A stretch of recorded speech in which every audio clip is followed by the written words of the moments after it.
would have done my makeup better if I'd noticed it. Okay, welcome everybody, and welcome if you're listening on my podcast.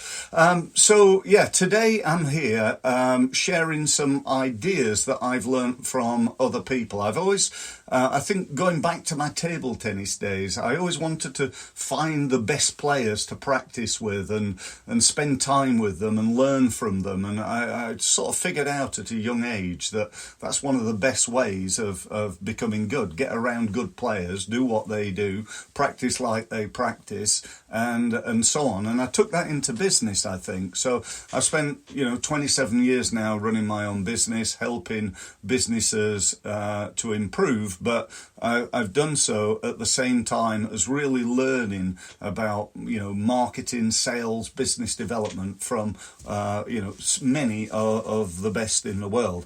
And one such person I was listening to recently spoke about this idea of 4 keys to growing your business. So I really like the idea. I thought I'd do my version of it, and thank you ever so much for being here today to listen to what I've got to say. So the 4 keys are these. The first one, and let me just, before I go into it, let me just say that I do really believe that if you implement this, it'll have a profound effect on your business. But it's got to be implemented like on a daily basis. Oh, we've got Keith here. Let me just open up and welcome Keith. It's got to be implemented on a daily basis. It's not something, I think one of the biggest problems. Hi, Keith.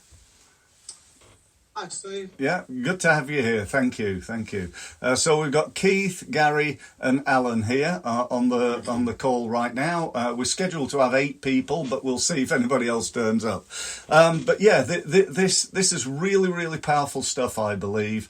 And but one of the biggest problems that I see all the time, and I'm sure this resonates with you guys, is that people fail to implement. It's I don't know, it's like a human nature thing. You join the gym full of good intentions that you're going to lose weight, build muscle, get fitter, or whatever it is, and then you finish up going down there once a week, once a fortnight, and really, there's like almost no point. All the time I hear people say, well, I'm on social media, Steve, and I say, oh right, what do you do? Well, we post on there every week. Once a week, and it's like, it's almost a waste of time, I believe. I was listening to somebody the other day on a YouTube video, and they said they make £500,000 on LinkedIn every month, but they post 28 times a day, and they make over 100 calls to pay. I mean, they've got it's a reasonable sized company. They've got a sales team. They make 100 calls to LinkedIn contacts every single day. Now, I'm not suggesting that's number one and that's what you've got to do. But number one is this. It is build your audience. One of the biggest problems I see so often with businesses is they're really good at what they do, but no bugger knows about them. Obscurity is our biggest problem in small businesses, and I'd I'd definitely include me in that. There are nearly 3 million businesses in the UK alone. How many of them know Steve Mills? Well, I'll tell you the answer to that. If you include all my LinkedIn contacts, all the people that I connect to through my email and so on and so forth, I reckon it's somewhere around about 150,000, which is not bad. It's more than most, but it's still nowhere near the 3 million people that I really need to impact. Now, obviously, Gary. 3 million is a number, is a debatable number, isn't it? I think the office of the Bank of England would say it's probably nearer 5.7, but okay, of that 5.7, how many would be your target clients? Because quite a lot of them are lifestyle businesses, which sole traders, not really probably your target market. Yeah, we're a nation of greengrocers, aren't we? As the old saying goes, We are. So it's not about knowing necessarily the overall numbers. No. It's about knowing how many fit into your target audience. Absolutely, yeah. I'm in Portsmouth, and if my target market was hotels in Portsmouth, then I want to make sure I've got every hotel in Portsmouth on my database.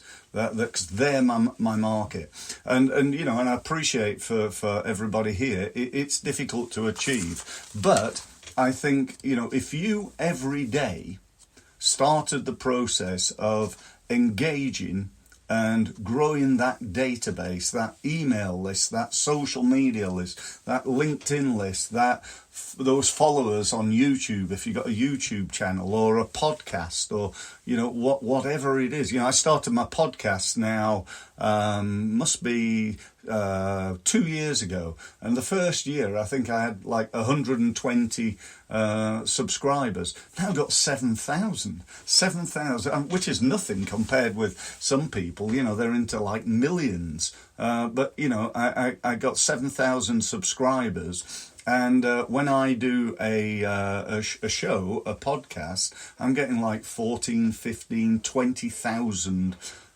listeners, which is just phenomenal. It just blows my mind that I can get so many. So, if you're gonna, if you look at what you're doing in terms of your marketing, be it social media, advertising, emailing, and so on and so forth, and you said, right, okay, I'm going to crank this up. I'm going to do more of the stuff that works, and I'm going to try and improve the things that don't work. That would be sort of step one, I think, in this process. So every day you're going to try to grow the number of people that know you. But really importantly, there's very little value in me saying to you, look, I've got, 10,000 contacts on LinkedIn. Aren't I doing good? No, it's about engagement ultimately. How many of those, having 10,000 people that have never heard of me and they just connect to me on LinkedIn, that's great, but what I really need is engagement. I need them coming back. I need them, coming on to my events like this one. I need them coming on to my downloading my reports. I need them coming on to my programs. I need some interaction, possibly even before they become clients of mine. So I need that. That is, I think, really important. So again, no matter what you're doing, whether it's videos, how many people are watching it, how many people, how good are you at marketing that, getting that video out there, whether it's on blogs, whether it's advertising, it's all, for me, it's about cranking up the number of people that know me and making sure that I've got a plan in place to communicate with them on a regular basis. Because, do you know what? In marketing, I think one of the most important things is consistency. It's like most things in life. If you're going to be good at sport, you've got to be consistent. You've got to train consistently. And when you're trying to grow a business, you've got to do your marketing consistently. And for me, a lot of people don't. They simply don't. They do it often when they've not, when they're not busy. So they run a business that goes like that. They get busy, so they can't do their marketing. So then they start and get not busy, and it goes down. And then they think, I better do some marketing, and it goes up again, which is never the best way of doing it. So consistency, I think, is really king. And it's, for me, one of the most important things in marketing as well is the timing. Like right now, I don't need a solicitor. I've no interest in a solicitor. Don't need one. Why would I need one? Well, I might need one this afternoon when I have a problem in my business or my personal life. And, if I'm a solicitor, I want to make sure I'm around people at the right time, right now I don't need a management consultant. Right now I don't need a landscape gardener, but I might do soon. And if your strategy, I hear people all the time, we communicate. I do an email. We send out a quarterly email. Give me a break. That's never going to really work, is it? A quarterly email. We've got to do more than that. So that's number one. So as far as number one's concerned, do you get that? Do you agree with that? Do you think what you're doing is enough? Is there anything that you could do, or anything that I've maybe disturbed in your mind that you're going to do to increase that? Just open forum, really. I think you're absolutely spot on in terms of that consistency and the targeting of the engagement. I think most businesses, however, do struggle, as you said, particularly if they don't have a designated marketing resource within their business, to actually find the time to do that consistently, because they're actually too busy doing, and they're haven't got enough time to actually implement a design a marketing strategy, then implement it. Never mind, obviously, do it on a consistent basis. So the businesses that I see, every day are struggling with that quite often. And I often say to them, you have to invest in your marketing resource so that to allow you to have the capacity to actually do the marketing at a level and a complexity that actually will produce results. Fantastic. Yeah, I totally agree as well. I again, you see it all the time, don't you? Where people, as they get more successful, they spend. I'd love to know, and I don't really know, but if you look at the 3 areas of a business, which is operations doing the work, marketing and sales selling the stuff, and finance obviously managing the money, I'm going to estimate that, like most business owners, spend somewhere between 80 and 95% of their time operationally doing the work. Then they do their finance bit whenever they can, often at evenings and weekends if you're a really small business, and their marketing sometime in between, and here lies part of the problem, I think, particularly, in today's economy with, we hear all sorts of terrible things that are happening and stuff, and it just becomes more important being better at selling. Anybody else? I certainly recognise the inconsistency challenge. Okay, yeah. Okay, good. Keith?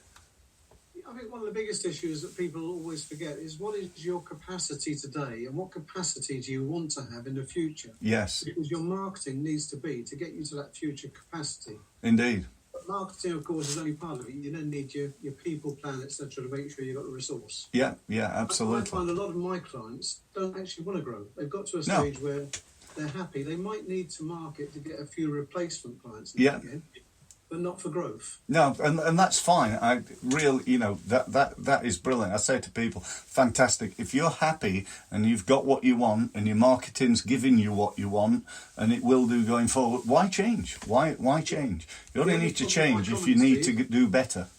The only problem with my comment is most people don't know what their capacity is. They just do the work that comes in. And they don't know what capacity they want in the future. That's very, very true. And they don't really have a goal, do they? Well, I'd like to grow a bit. Well, what does that mean? Is that like, you'd like to earn another 50 quid a month? Or, is that really, I'd like to go from 200 grand to $1 million in the next, few years, or 3 or 4 years or whatever. They don't have the mental capacity or time to even sit down and say, right, what are the objectives, and let's get them smart, specific, and so on. So anyway, work with the likes of you, Steve, and us. It is. Well, all of us, it's having that plan in place. But unfortunately, one thing you said earlier, you're right. There's a difference between having a plan, which is hard enough in its own right if you haven't got the support around you. B, it's about even harder executing that plan efficiently. I always say to my clients, building a plan is easy. In reality, executing it well and consistently is really hard. Yeah. And I think that's where support is needed. Yeah. I agree totally. Yeah.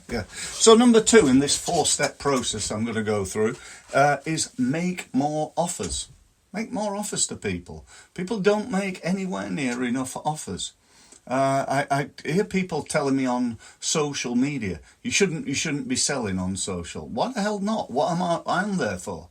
the day I retire is the day I close down all my LinkedIn, my Facebook, I might keep Facebook going just from a point of view. I've got a few ping pong friends that I'm still connected to, but I'm on there. Why I post on there every day, 4, 5, up to maybe 10 times a day on LinkedIn, Instagram, and all the others, is to win business. That's what I'm there for. Now, I want to be clear about this. Making more offers doesn't mean always going, do you want to buy this? Do you want to buy that? Do you want to buy that? What it means is offering things. So what can I offer? I could offer free seminars like this one. I could offer my podcast. Go and listen to this. Here's some great advice. I could offer free reports. I could offer, watch this video on YouTube. So I'm always, if you watch and go and have a look at me on LinkedIn, you'll see that nearly every post I'm trying to get people to do something. I don't want to read it and go, oh yeah, that was interesting. I want them to read it and go, that was interesting. Let me go and find out more. So typically I might be saying to them, just done a new video, I've just done a new podcast, I've just done a new blog on my website. It's about A, B, and C. Why don't you go and have a look? And then always on the end of that blog or that video or that podcast, there'll be an action from there. So they watch I'm taking them like down a funnel in a way. I'm taking them from never heard of Steve to what's this about. They've read this little post on LinkedIn. They've clicked on the link to go to a blog, let's say. And on that blog, there's a video and they've perhaps watched that. And then they're told to go and do something else, whatever that might be. And that might be book a free meeting, attend an event like this, and so on and so forth. So we constantly, every day, I think, if you work out how many offers do you make to your target market every month, how many different offers? And then start to think, right, we need to do more. We need to double it.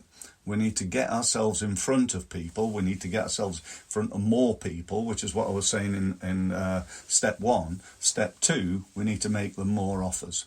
We've got to become better at keeping in touch. I can phone all my LinkedIn contacts, of which I've got just over 9,000, and go, oh, hi, Steve Mills here. We're connected on LinkedIn. Oh, yeah, Steve, yeah, I often see you. I don't get that every time because some people don't really go on LinkedIn that much. But 9 out of 10, as high as that, people at least know that name. Which I'm not trying to impress anybody, I'm just trying to impress upon you.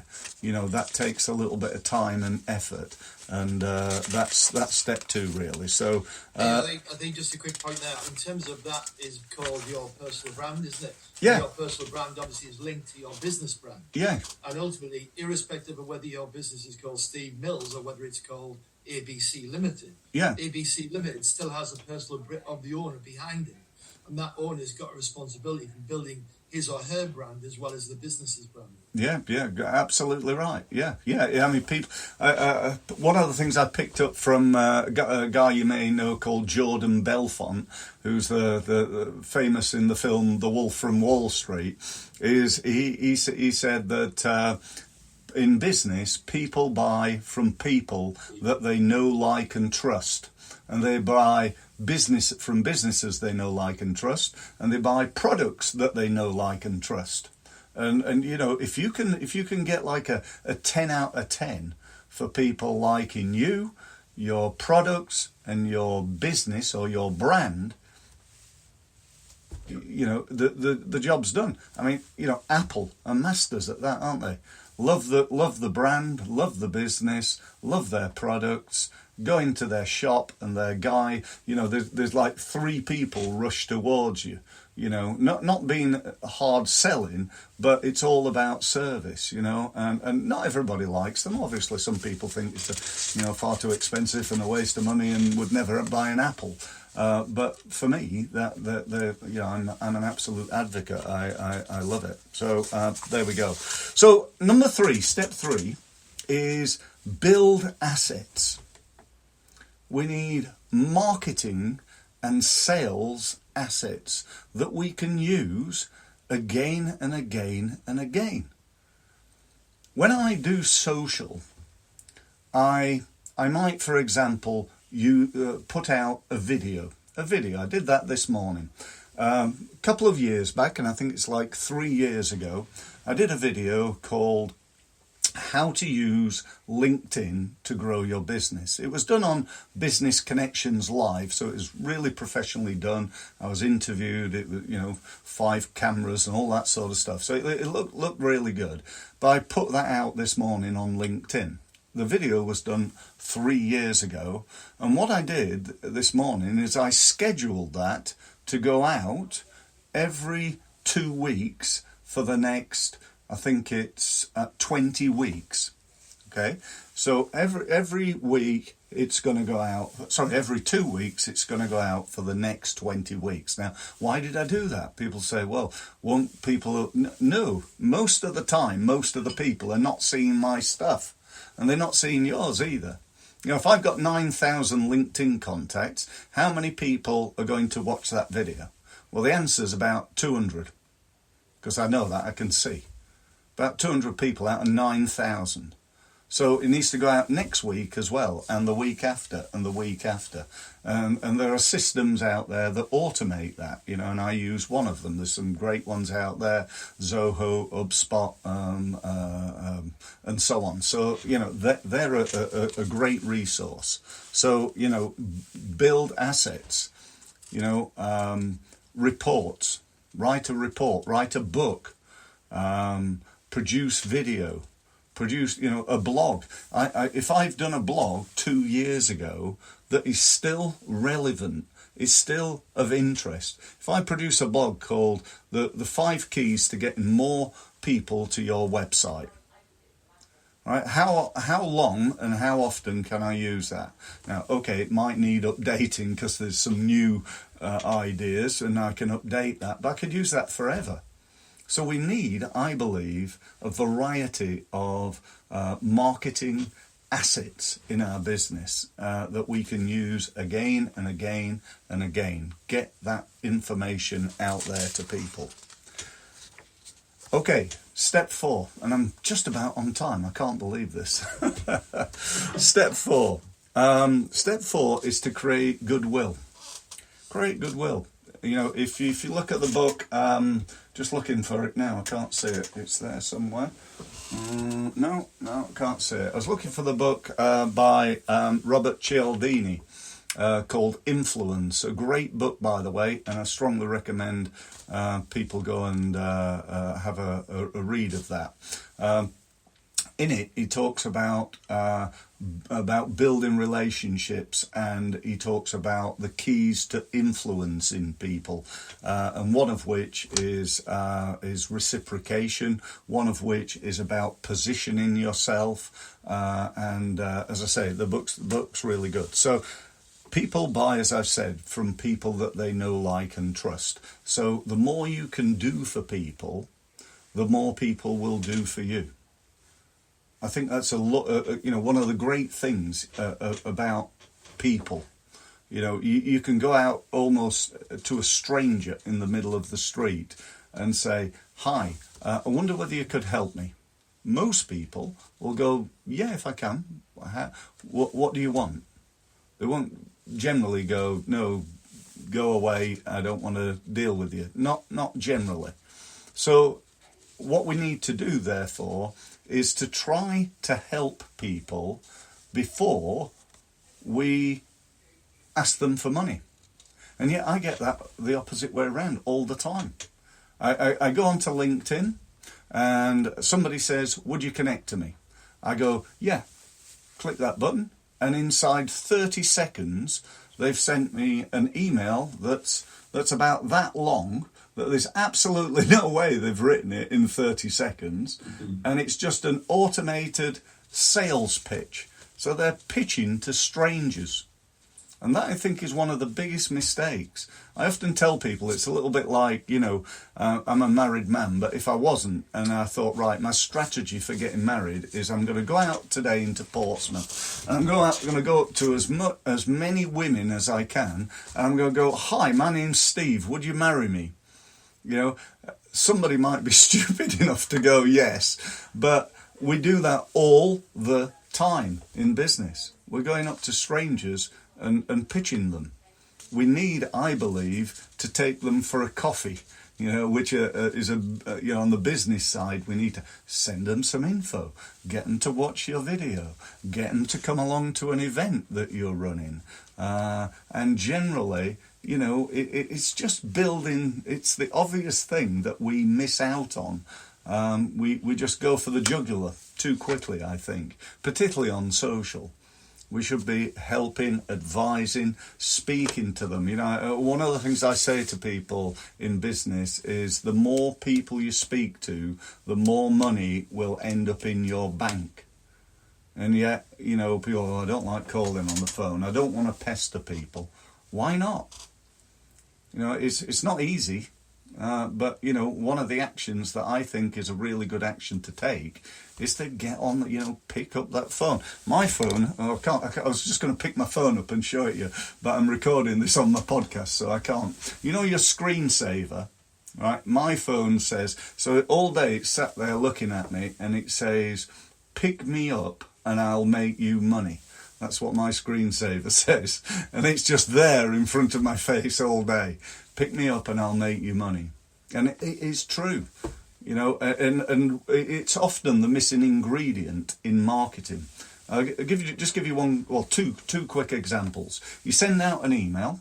That email goes out to your 5,000 database, and then you get a percentage of them read it, and a percentage of them, if you've done it right, click through to your website in order to get more information. So let's say you get a 20% open rate, so you've got 1,000 people actually open it up, and then let's say 10% of those click through to your website. So you've got 100 people have read your email, and then they've gone, that's interesting, let me click here and go and find out more.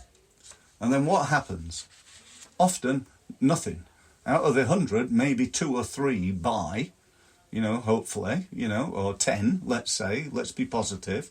What happens to the other 90? Well, let's say 30% of them wouldn't be interested, but maybe there's a percentage, and when I say maybe, I'm saying there is a percentage that would buy if you followed up, if you managed to speak to them. But we don't do that. And it's the same on LinkedIn. When was the last time... I used to connect to people on LinkedIn and then never hear from them, ever. One of my clients has taken to, when somebody asks him to connect on LinkedIn, he calls them within 5 minutes. Within 5 minutes, he just calls them up. Oh, hi. Just connected on LinkedIn. I don't know about you, but I always find when people connect on LinkedIn, that's often the last you ever hear from them. Do you find that? He goes, oh, yeah, I do, yeah. Oh, great. Well, I'm just calling. I'm not trying to sell you anything. I just wanted to say hello so it doesn't feel weird to do so. Tell me, what do you do in your business? And they have a conversation. And that starts, that's that schmoozing, isn't it? That's the not going up to a woman saying, will you marry me? It's maybe going saying, do you come here often, or whatever people say when they're meeting people for the first time. So that I think is for me is a really important thing. So they're the 4 steps. I hope they were of value to you. Do you have any questions? Just a quick one from me in terms of that contact and creating goodwill. I mean, what's your view on cold calling? In terms of cold calling, always seems to me a pretty blunt instrument. I hate it. I hate doing it. I hate receiving it. And for me, the call, I like doing what I call lukewarm calling. So you guys on today, I sort of know you now to a level, not great, and some of you I know more than others, but there's a, we've seen each other, we've met. It's weird, isn't it? How powerful Zoom is, that when you see somebody, you sort of warm to them or not, So I'd say my advice would be, don't cold call unless you absolutely have to. Lukewarm call. There needs to be some sort of relationship. Call people who've downloaded your free report. Call people who've just connected to you on LinkedIn. Call people who have signed up to something. They're much more likely, having taken some action towards you, to then move to the next level rather than calling strangers. Calling strangers is hard work. I don't like doing it. And I'd much rather call people that know me. Keith, yeah. Steve, I'll pick up on Gary's question about cold calling. I don't use cold calling, but I have done it occasionally. Yeah. I'm not sure if it's totally cold, though. It's where I've actually done a lot of research on a client and then contacted them.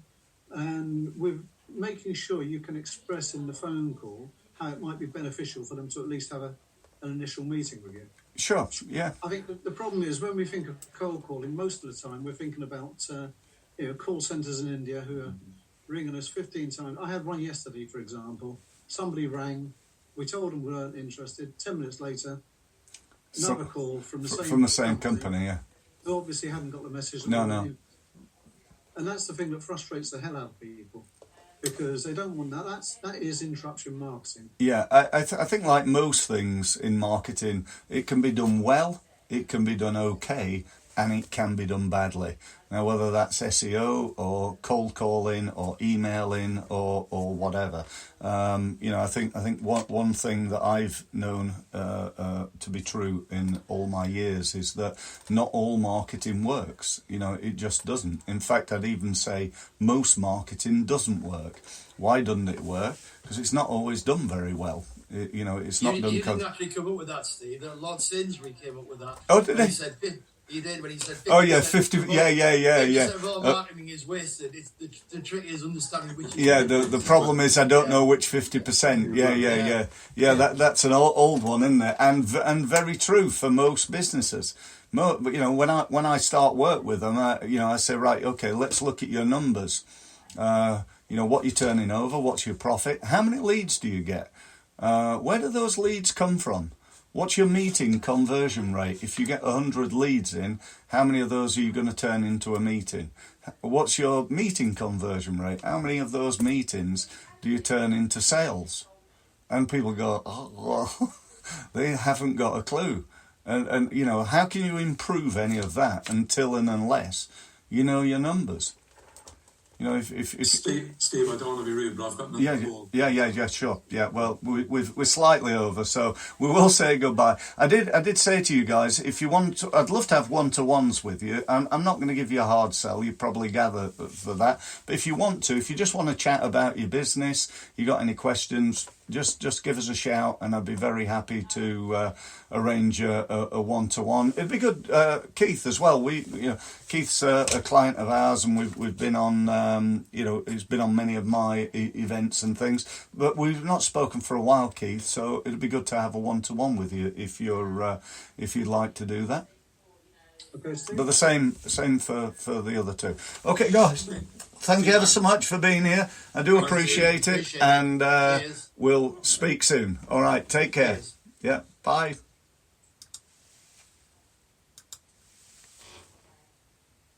Okay, so that was the end of the live event. This podcast, by the way, was recorded during my live event on the 13th of October 2022. I thought I'd take the opportunity. I always believe, when you're doing something, if you can leverage that, then it's got to be a good thing, So I've done my live meeting. I've added it to my podcast, or I've recorded it on my podcast. I then take my podcast and I upload that into YouTube. I turn it into a blog on my website, and then I share that right across my social media to thousands upon thousands of people. You know, we had 8 people booked onto the meeting today. Only 3 sadly turned up. But do you know what? I've not just done that to 3 people by recording it on my podcast, and I could have recorded it onto Zoom and had the video version as well as the audio version. Do you get what I'm talking about here? The reason I'm telling you that is not to impress you, but rather to impress upon you that you can do this. And if you want help, book a meeting with me. Go to my website, steve-mills.com, and get yourself signed up using my online Calendly diary and book that meeting. Okay, thank you ever so much for listening, and hopefully we'll be meeting soon. Thank you.